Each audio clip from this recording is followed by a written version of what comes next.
প্রসাদ খাওয়ার জন্য সুযোগ করে দেয়।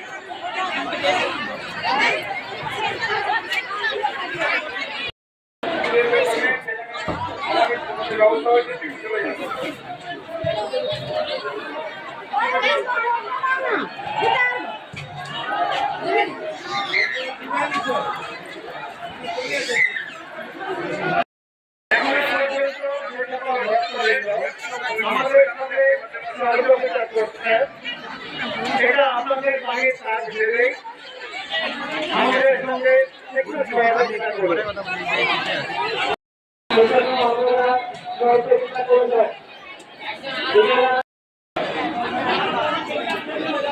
আমাদের যে সকল শিক্ষার্থীদের ভাইরা রয়েছে পূর্ব দিক দিয়ে পশ্চিম দিক দিয়ে কোনো ভক্তকে প্রবেশ করতে দেবেন না। আপনারা পূর্ব দিকে চলে আসুন, পূর্ব দিক দিয়ে প্রবেশ করুন। যারা বেরোচ্ছেন তারা মন্দিরের উত্তর দিক দিয়ে বেরোন, যারা বেরোচ্ছেন তারা মন্দিরের উত্তর